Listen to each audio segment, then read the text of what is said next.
Alright, I am back with another Destiny 2 video. I knew this was going to be a huge day. I'm already looking at the size of the scroll bar, and I have no idea how long this is going to take to record.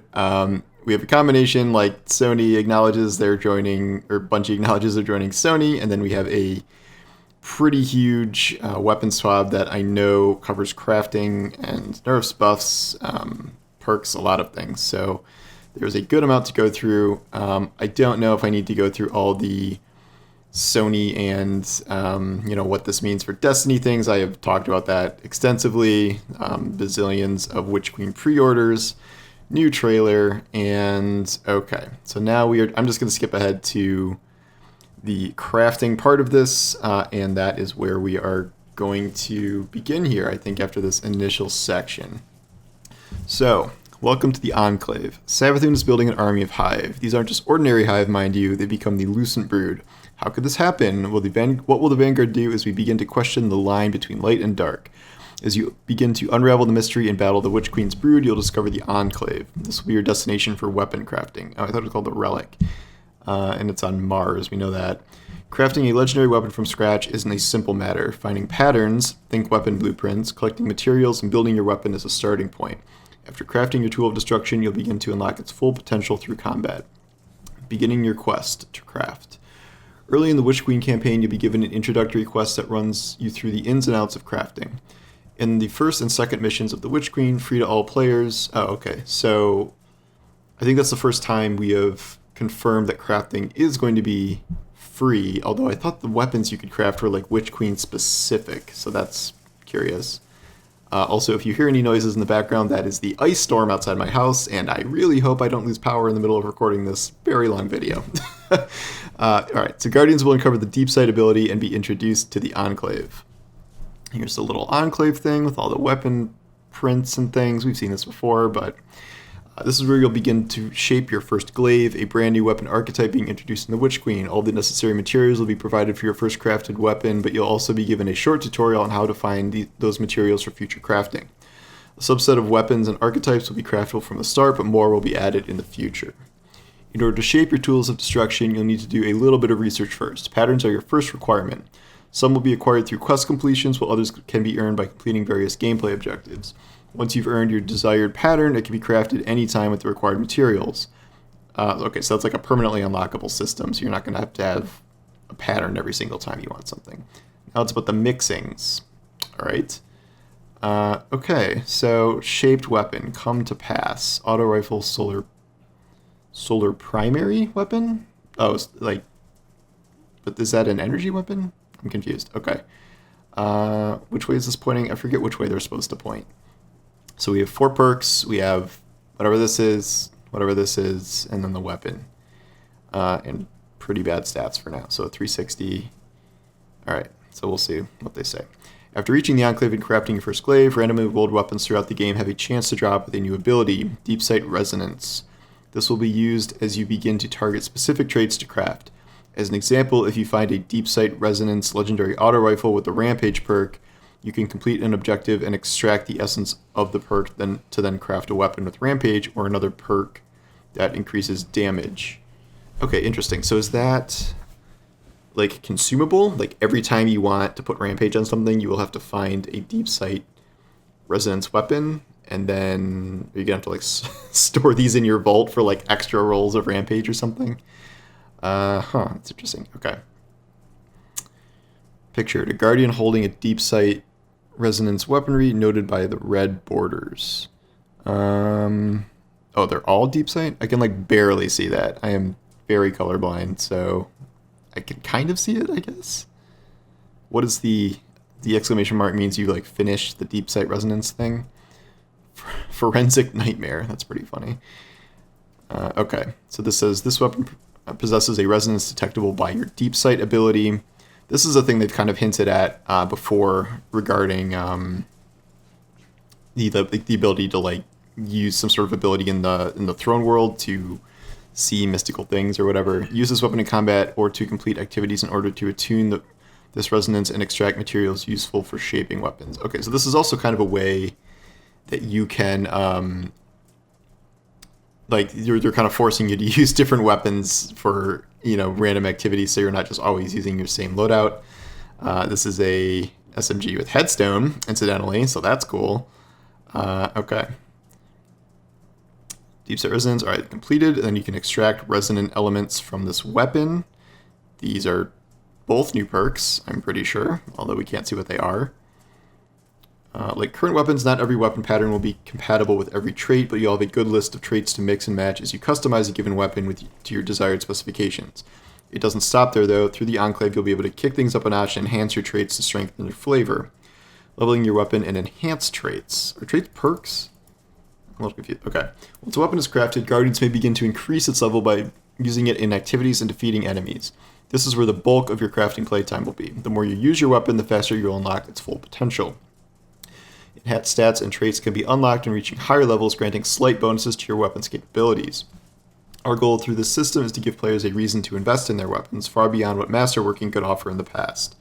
Yeah, I figured this was like kind of a masterworking replacement in effect, because masterworking doesn't really do anything except like a tiny stat bump now, since you're not generating orbs. Each weapon can now act as a long-tail pursuit as you look to make your freshly crafted weapon the best it can be. I like that. That sounds awesome. That sounds very cool. Okay, so high impact frame. So you're upgrading the frame? Okay. This weapon will earn an additional minor stat boost at level 20. Okay, and then so the materials are alloy. That resonant alloy, I assume that's what we just extracted. 40,000 glimmer. That's not cheap. 12 enhancement cores. All right. It can be intimidating to start making decisions on how to build your weapon, so we are also giving you the ability to reshape your crafted weapons in the Enclave if you want to mix up the components of your weapon after you finish crafting them. You can switch up what barrel mags or traits you choose, so don't feel like you got locked down one path forever. Okay, so I assume that'll make you have to start the progress over, maybe, but at least you're not kind of permanently locked in there.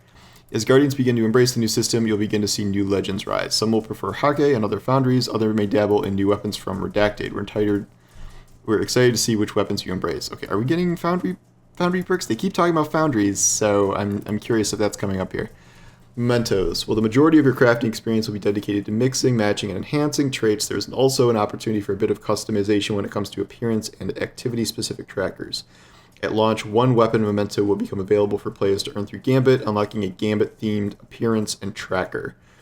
Rank up your weapon to max level, head back to the Enclave, and apply your freshly earned memento for some sweet flair. More of these will come online through Trials of Osiris and Grandmaster Nightfalls. We have more plans for mementos down the line, and are excited to introduce a new endgame rarity cosmetic item for players to chase as they build out the new arsenal of weaponry. Okay, so this is not a microtransaction. When I heard there was some sort of cosmetic customization, I figured this would be some sort of like weapon trinket or something, and maybe you could earn some, but maybe they'd sell some in the store. They do not appear to be saying that this is going to be a store-sold item. I mean, I guess we can't rule that out fully, but they do seem to have designed this specifically to be an endgame rarity cosmetic reward. So that sounds good. Exotic crafting. Oh, wait. That's a thing? Okay.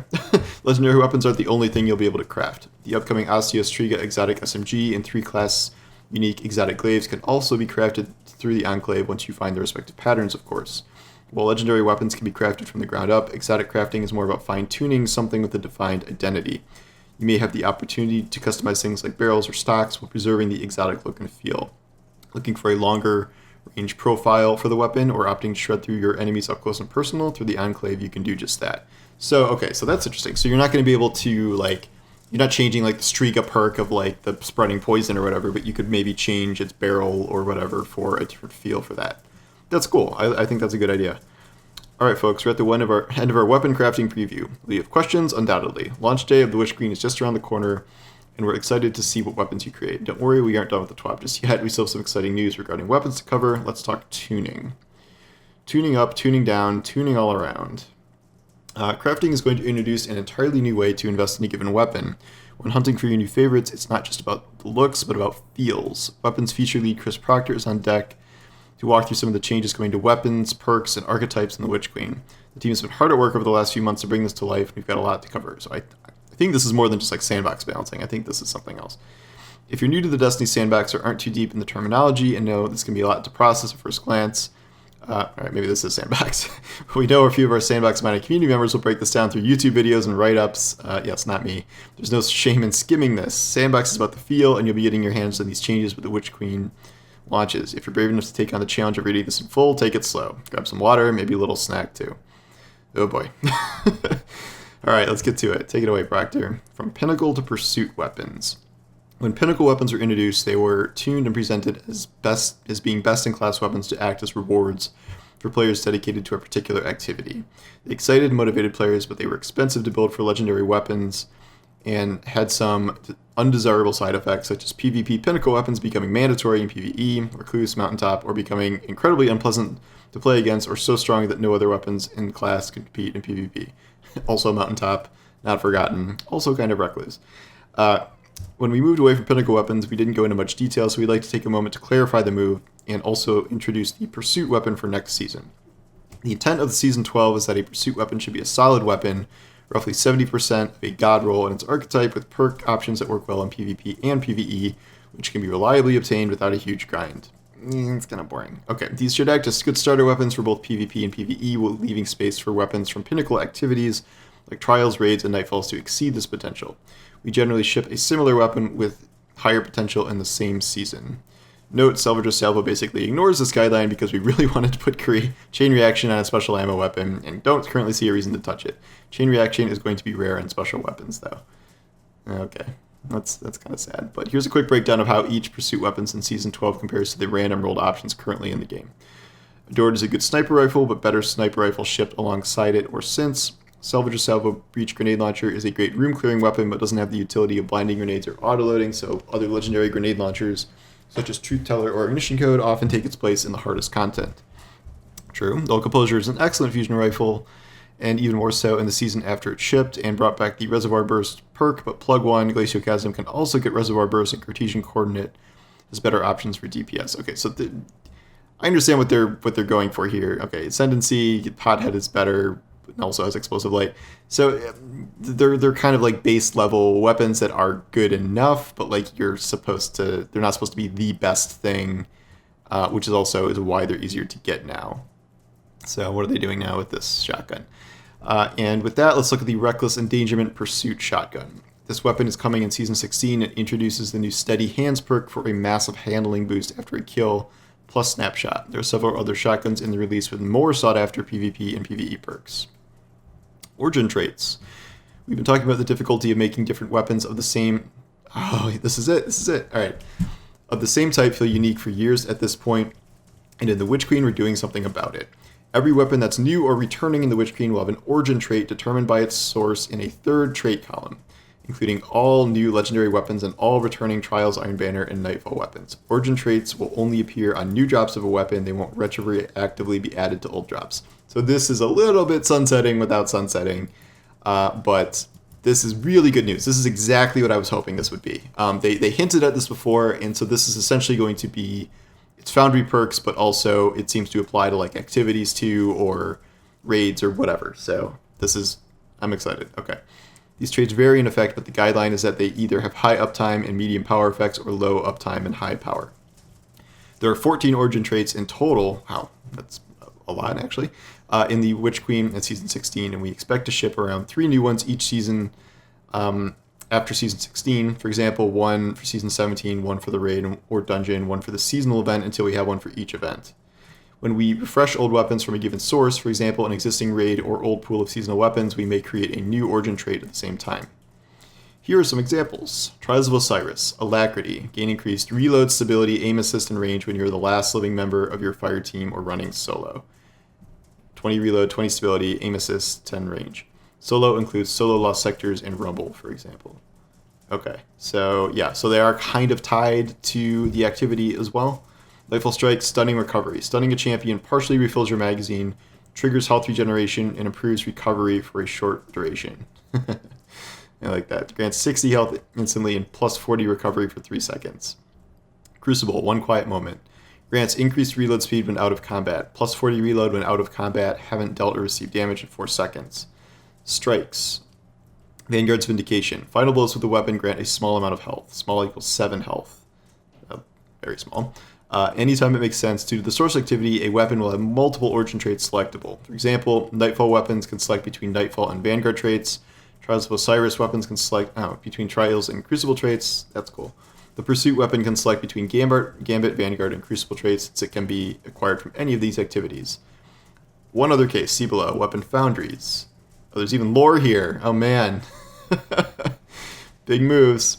Guardian, there was something I wanted to tell you. What was it? Banshee scratches his forehead. Oh yeah, guns. I was cleaning out that locker back there. Banshee motions to a dust cake storage container. Found a couple things you might be interested in.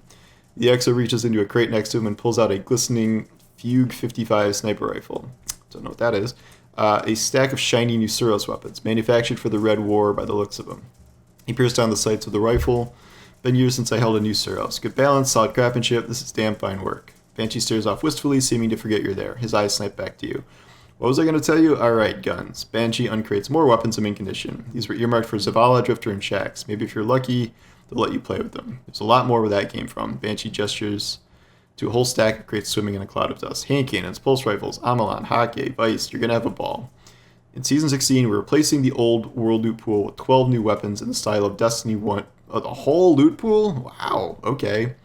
Get those rolls out now then, with 12 new weapons in the style of the Destiny 2 Year 1 Foundry weapon sets, 3 weapons from each of the Suros, Amalon, Haki, and Vice Foundries, plus 1 Foundry weapon for each Vanguard, Gambit, and Crucible. The Amalon's backwards.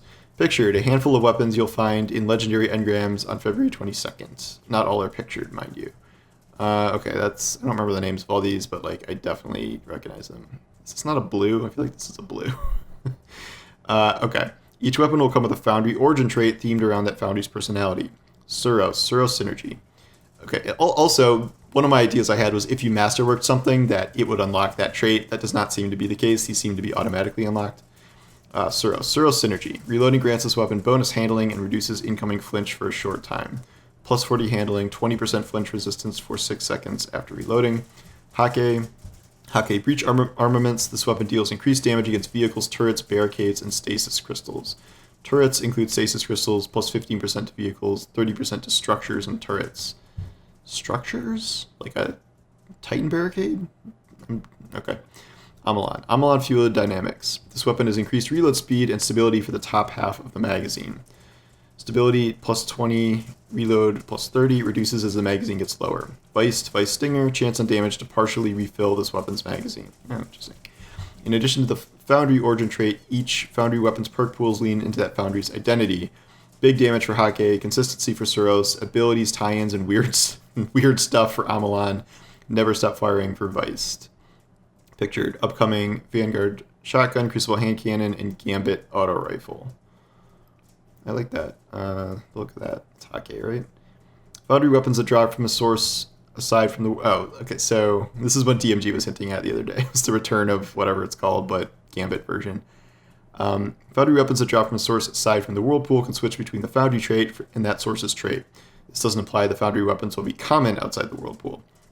For example, a roll on the new Gambit Hake high impact auto rifle Herod C may look like this. Corkscrew polygonal, armor piercing flared, perpetual motion, focus fire, invader tracker, Gambit origin traits. Oh, okay. Oh, so that's going to be you can spot the invader anywhere. That's interesting. Hake breach armaments, kill tracker, range masterwork. We know we haven't brought back all of your favorite Foundry weapon types, but don't worry, you can expect to see weapon Foundries receive new additions each season for the year following the Witch Queen, with some fun surprises thrown in later in the year. So maybe that's another Foundry or something? Global. Alright, now this is where the fun begins. The rest of the section will be more of a patch notes preview feel. Lots of bullets, not a lot of pictures. Still have that snack and water handy. Am I only halfway through this? Oh my god. It's so long. One of the disadvantages of doing this is that I can't like tweet about things as I see them, but it's okay. I like doing this too.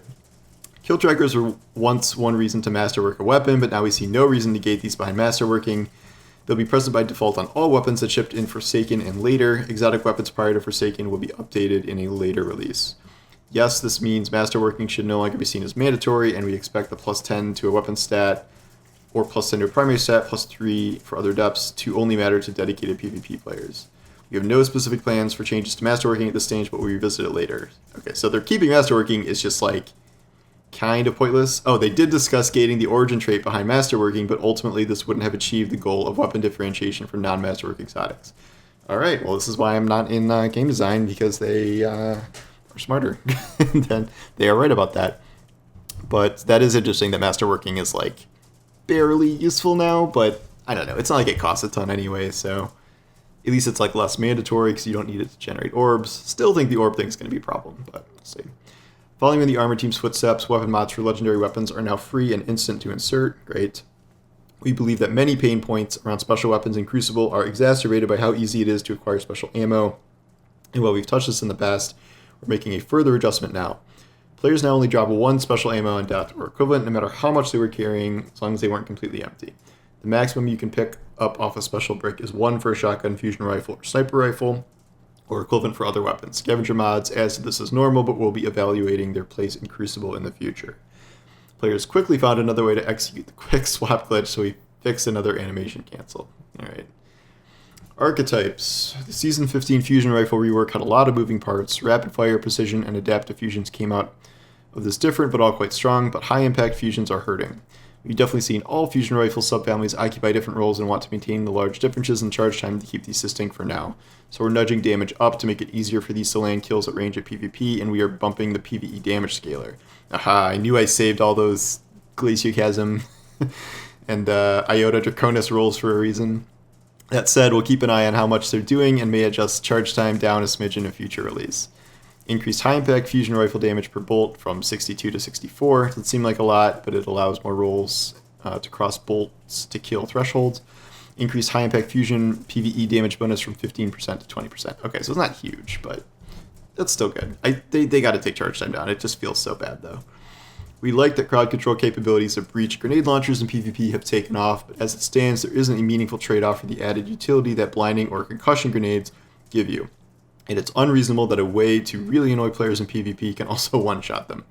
Reduce blinding and concussion grenade damage by 25%. Okay, so you can't one-shot them anymore. Rocket launcher subfamilies have lacked meaningful differences for a while, and their free tracking precisions are flat out better, so we're pushing them further apart by adjusting damage. We may take a deeper look at rocket launchers later. Damage adjustment by subfamily, so that's a nerf for precision. Same for high impact. I don't even know the differences here. Adaptive and aggressive are bumping up. We took a big swing at sniper rifle aim assist based on zoom and beyond light, and having seen this play out, are revisiting the tuning on zoom-based AA scaling. Low zoom snipers get more of an aim assist reduction than they need, and high zoom snipers are getting some pretty silly headshots right now. Reduce variance in AA scaling, so that doesn't happen as much. Okay. Pulse rifles take slightly too long to kill red bar enemies in PvE. Oh my god, thank god. We're buffing their damage versus miners by 10%, but if you want exotic pulse rifles to feel better at this, oh boy, keep reading. Alright, that's interesting. Exotic weapons. Exotic primary weapons and trace rifles aren't sufficiently stronger than legendaries for them to be worth bringing into hard PvE content, particularly against miners. Note that this change applies to all exotics that use primary ammo, including most secondary effects, i.e. perk-triggered explosions. Increased damage versus miners in PvE by 40%. 40%. Okay, so is this has to be the long, useful change that they've been promoting for exotic primaries. They made the thing where they make finders work better, but that is pretty big. That is a big deal. Graviton Lance, I'm just thinking of or Sunshot, the explosions will carry there. Malfeasance. I feel like I've gotten 10 texts about this TWAB already. That is a very large change, and but they're not so that'd be a buff to Malfeasance against miners, but it wouldn't change how it works against bosses or anything, or champions with Lucky Pants. But that is very significant, and I really like it. I feel like there might be some unintended consequences with a buff that big, but I am curious to see how that plays out. Chaperone is a terror in PvP, particularly with the nerf to pellet shotguns and the reduced frequency of grenade and melee abilities, and it outperforms some weapons that ought to be good counters to it, like sidearms and submachine guns. Reduced passive range buff from 2 meters to 0.5 meters. Whew, that is a large nerf, but probably deserved. Duality is in a similar place to Chaperone, but it's not quite as rangy. On the other hand, its exotic trait shipped with the constraint that it would wipe on reload to make it harder to chain. Having seen it in action for a while now, we don't think the limitation needs to be there. reduced passive range buff in slug mode from 1.25 to 0.5. The on Black Wings damage buff no longer clears on reload. That's good for PvE too, I guess. Teraba is extremely strong, but it currently demands complete commitment with no weapon switching. This constraint is a bit harder than it needs to be, so we've loosened it without removing it entirely. Also, while the duration extension and damaging players, when damaging players did actually function in PvP, it was so subtle that players kept reporting that it was bugged, so we bumped them up. Now reduces perk progress by half instead of clearing it on weapon stow. Increased Ravenous Beast duration for damaging a player slightly. I still need to get this. I'm saving up my spoils for Teraba right now. Ruinous Effigy has been overdue for a look since it's beyond light nerf that no one ever understood why that happened, so that we're rolling it back. Note that the other part of the nerf was to the airborne standard melee attack, and that hasn't been touched. Increase the damage dealt while guarding with a Transmutation Spear by 66%, 30% against players. Note, Transmutation Sphere multi-kills now count for Orb Generation armor mods. This was always the weirdest nerf in the history of time.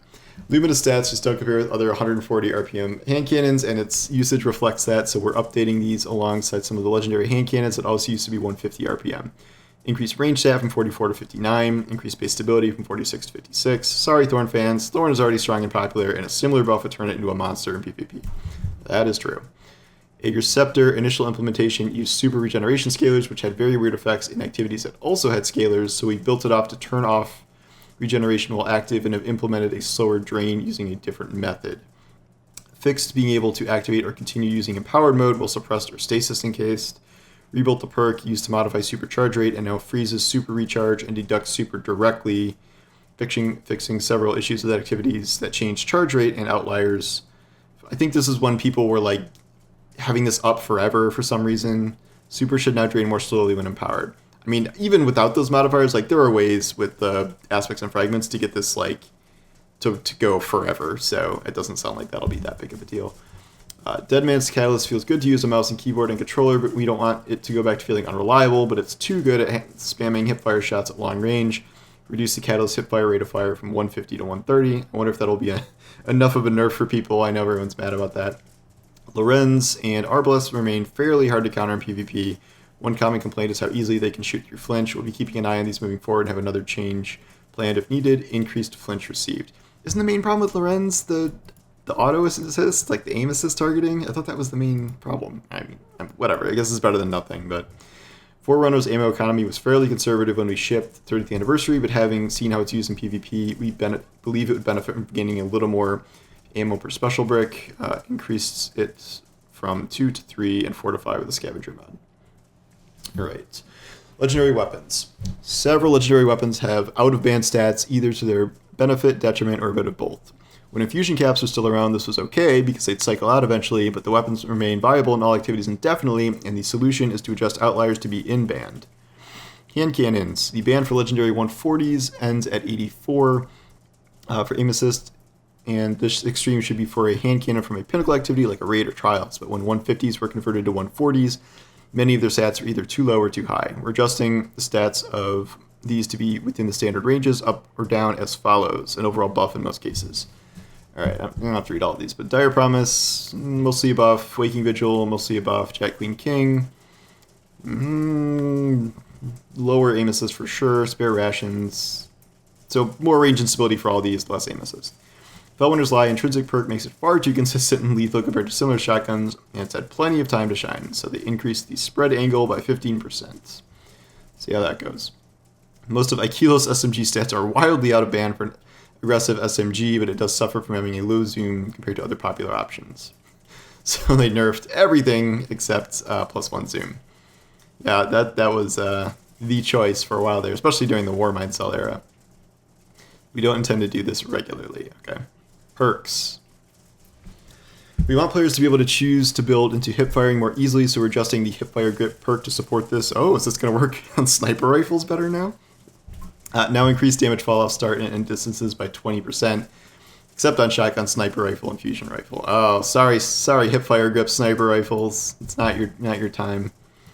Adagio often felt like it changed a weapon's subfamily to the next lowest rate of fire, but worse, particularly when comparing damage fall-off. Increased duration from 5 to 7 seconds, increased damage bonus, except on bows and fusion rifles from 25 to 30%, Now adds plus 10 range, added a timer to the buff to make it easier to tell when it's going to expire. I saved some things of the Dodgeo because I thought that might get a nerf because it was just so like obviously worse than everything else. Dual loader. Oh, I think I have at least... No, did I dismantle that? I had a Fractalus with dual loader that I was using for a while with like a specific shotgun Titan build, but it was just too clunky. So they are making the reload less horrifically painful from -50 to -35. Danger Zone, the perk that makes absolutely no sense, but pretty risky to use, resulting in a lot of self-damage. Yeah, isn't that the point? I never understood this perk. Reduce self-damage scalar for grenade launchers combined with other scalars. This ends up reducing self-damage from 1.25 to 0.75. Is this for all grenade launchers, or is this for just Danger Zone grenade launchers? I don't know.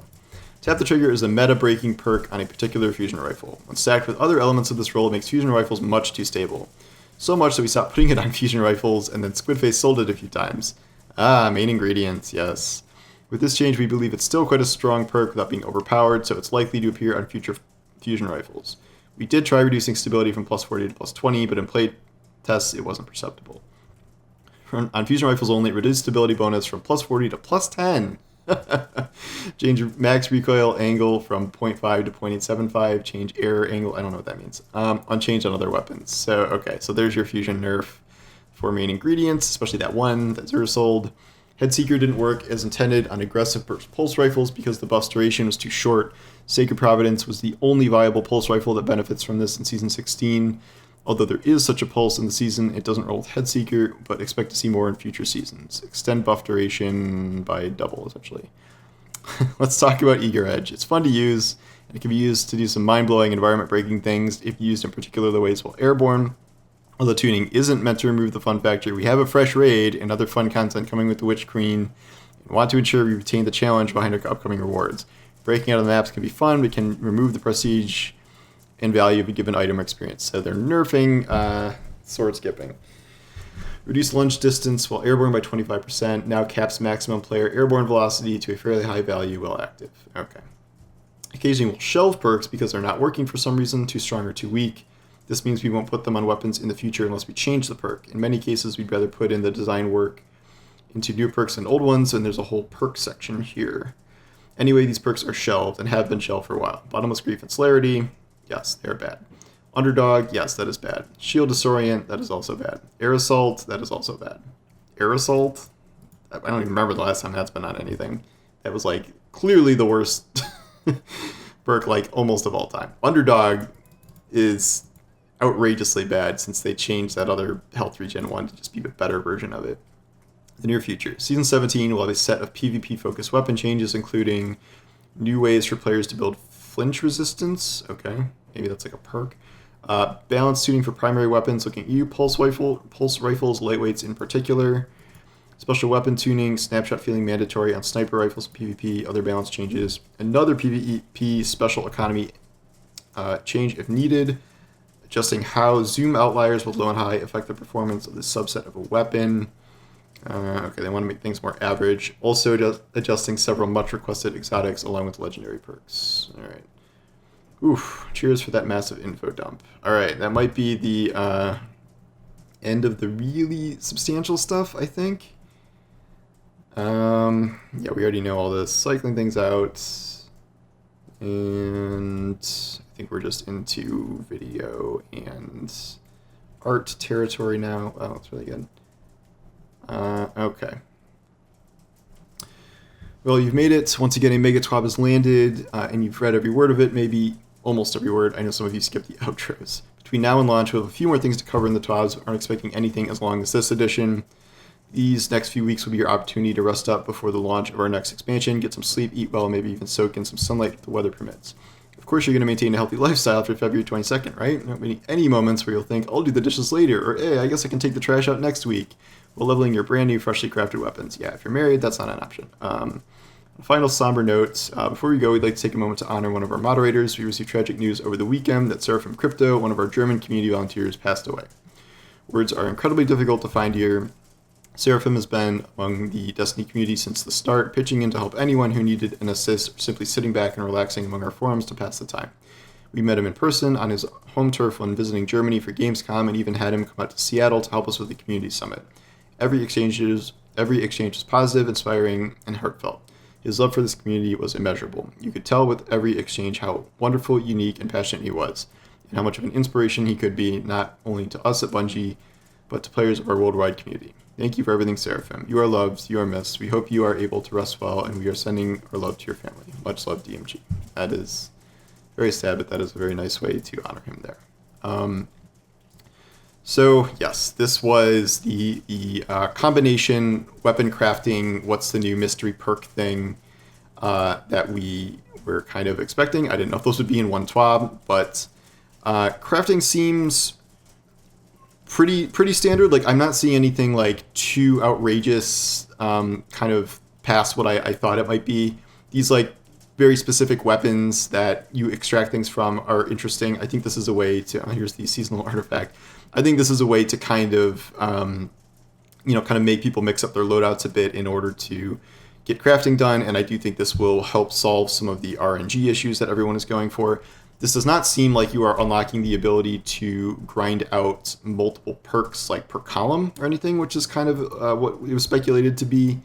I could be wrong about that, but it doesn't seem like it. And so I'm not sure how much this is actually going to help with vault space, because all this seems is like you're just going to have to dedicated craft multiple versions of the same weapon. Like, I guess you know they have the thing where you can reshape something, but that sounds like it's not just like you're going to flip a switch. It sounds like you'll probably have to redo a grinding process or something. So a little curious about that, a little terrified about how vault space is going to work in the wake of this. I don't know. There's nothing kind of like crazy about this, which is maybe a little surprising. I thought maybe they'd do something a little more advanced with crafting, but I think there's also little bits and pieces of this we don't fully understand, because we're talking about like stat bumps and things you can unlock there. And then there is, that cosmetic stuff you can unlock, although I don't think they showed it here. I am very excited about the idea of origin perks and weapon foundry perks. This is pretty much exactly what I was hoping they would do, and this is what we got for the removal of orbs. I still think the orb thing is going to be kind of an issue, putting that just on armor, but I think they're trying to nerf orbs in general, and I guess we'll see how this plays out. But I'm about to collapse because that was way too much reading at one time, and I thank you all for bearing with me here, and I will probably have some hot takes on Twitter in addition to this, and then I'll post something later on about kind of overall thoughts about different aspects of this, probably for tomorrow morning. But anyway, thank you for watching, and I'll talk to you guys soon. Take care.